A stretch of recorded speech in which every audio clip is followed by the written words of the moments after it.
बड़ी प्लानिंग के साथ कराची को डुबोया जाना था और कराची डूब गया। और डूब के मर जाना चाहिए उन सारे हुक्मरानों को। गवर्नर सिंह साहब, वजीर आला साहब बहुत महान लोग हैं, क्योंकि आपके कान में जू नहीं रिंगती है। एक बरसात ने इन सारे हुक्मरानों की सारी शेखी खोरी की पोले खोल के रखी।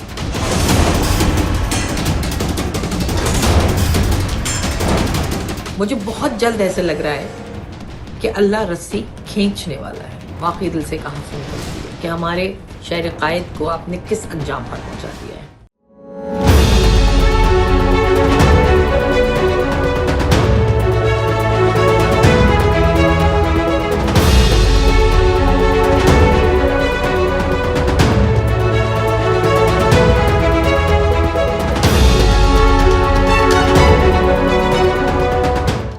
क्या बोल रहा है? खुशी का इजहार। हाँ जी, खुशी का इजहार जी। मुझे बहुत एक्साइटमेंट दिखानी है, बहुत खुशी का इजहार करना है, क्योंकि ये अगस्त का महीना है। जश्न आजादी पुरजोर तरीके से मनाई गई है और बहुत कुछ क्या, और कराची डूब गया। बड़ी प्लानिंग के साथ कराची को डुबोया जाना था और कराची डूब गया। और डूब के मर जाना चाहिए उन सारे हुक्मरानों को चुल्लू भर पानी में या शर्म से, जिनके सामने कराची की आवाम की गाड़ियां, उनके बच्चे, उनके घर पानी में डूब रहे हैं। और वो जो कराची के मालिक होने का दावा करते थे, कहां है वो सब? वैसे एक बड़े मजे की बात है कि गवर्नर सिंध ने इस मर्तबा कामरान टसोरी साहब ने क्या टिक्का के जश्न आजादी बनाई, और उन्होंने कहा ये यादगार जश्न आजादी होगी, क्योंकि हमने मुंह तोड़ जवाब दिया है इंडिया का, उसकी जारियत का और दुश्मन का। टा सर जी, थोड़ा सा अपने लोगों की तरफ भी देख लीजिए। दुश्मनों को आपने बहुत देख लिया और बहुत कुछ सुना भी दिया आपने दुश्मनों को। सुना है आप तो रैली निकलेंगे, बाइक की रैली निकलेंगे। नेक्स्ट टाइम जब जंग का ऐलान होगा तो नौजवानों के साथ आप घुस जाएंगे भारत की सरहदों के अंदर, जैसे अक्षय और सनी देओल हमारी सरहदों में घुसते रहते थे। जहां से भी इस तरह के दावे होंगे ना, वहीं पे समझ जाइए मामला गड़बड़ है। दाल में काला या पूरी की पूरी दाल काली। गवर्नर सिंह साहब, वजीर आला साहब, आप बहुत ही महान लोग हैं, बहुत महान लोग हैं, क्योंकि आपके कान में जू नहीं रिंगती है। क्योंकि आपको कुछ काबिल लोग जो कि आपको आगाह करने की कोशिश कर रहे थे कि क्या होता है एनवायरमेंट का चेंज होना, क्या होता है क्राइसिस, उस क्राइसिस से निमटना क्या होता है। दुनिया भर इस क्राइसिस को देख रही है और दुनिया भर में इसके सद्देबाब के इंतजामात हो रहे हैं। मूनसून की बरसात में क्या होता है, क्लाइमेट चेंज होता है तो क्या होता है, पर आप बाइक से नौजवानों के साथ जंग करने की तदबीरें कर रहे हैं। क्या म्यूजिकल फंक्शन किया है आपने? वो तो भला हो शिया कम्युनिटी ने थोड़ा सा शोर मचाया, तो आपने चेलुम के एहतराम में 14 अगस्त को नहीं किया, लेकिन आपने पूरे पटाखेबाजी का पूरा इंतजाम किया था। उसमें से थोड़े से पैसे जो लाखों या करोड़ों आपने लगाए जश्न आजादी मनाने में, उस तमाम अमाउंट में से थोड़ा सा हिस्सा पाकिस्तानी गरीब आवाम के लिए रख देते। वो जिनसे आप टैक्स लेते हैं ना, वो एक पोस्टर आया हुआ है, मेरी कोशिश है कि मैं इसमें डाल दूं, आपको नजर आ जाए, कि जिसमें आवाम कराची की बिल भी देती है, टैक्स भी देती है, जितना कुछ भत्ता वो मांगने आते हैं वो भी देती है, फिर भी यहां तक कराची की आवाम डूबी पड़ी हुई है।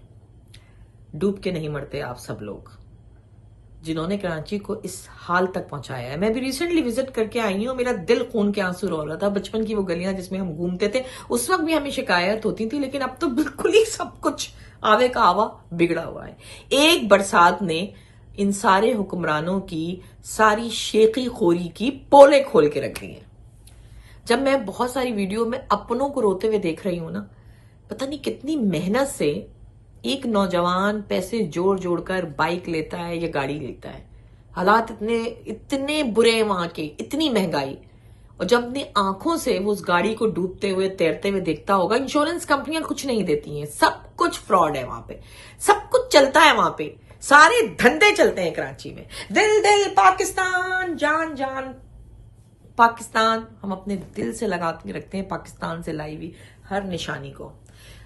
नतीजा क्या निकल रहा है? इतना कुछ जरा मुबादला हम लोग भेजते हैं, हम पे बड़ा इल्जाम लगता है, ये आ जाते हैं बाहर मुल्कों में, भगोड़े भाग गए और पाकिस्तान की फिक्र कर रहे हैं। हम ही तो हैं जो खुल के बोल सकते हैं, वरना आप ही के कुछ एंकर्स कहते नजर आ रहे हैं हम कुछ नहीं बोलेंगे, बोलेंगे तो उठा लिए जाएंगे। उठा लो, बंद कर दो। कुछ रहम कीजिए कराची के ऊपर, कुछ रहम कीजिए और कुछ शर्म कीजिए कराची के ऊपर। अब नेक्स्ट जश्न आजादी को मनाने से पहले ये सोच लीजिए कि जिनके लिए जश्न आजादी मना रहे हैं, जिनकी कुर्बानियों के सिले में उनकी याद ताजा कर रहे हैं, उनकी आरजू और तमन्ना क्या थी? क्या वो इतना पैसा अपने ऊपर खर्च करते थे? क्या कायदे आजम किसी को चाय के साथ बिस्किट भी पेश करते थे? इस तरह का कोई वजीर आजम आ जाए ना तो आपको पसंद नहीं आएगा। लेकिन जिस तरह का राज चल रहा है ना पाकिस्तान में, मुझे बहुत जल्द ऐसे लग रहा है कि अल्लाह रस्सी खींचने वाला है, और वो जो है ना कि गेहूं के साथ सब कुछ पिस जाएगा, बस उसकी फिक्र है।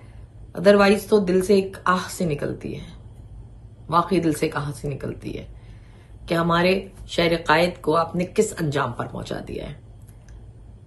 बुरी लगी होगी बात मेरी, लेकिन दिल से निकली है, दिल पे चोट लगी है। अपनों की फरियादें कानों तक आ रही हैं, सिसकियां सुनाई दे रही हैं, अम्मा मेरे बाबा को भेजो री कि सावन आए।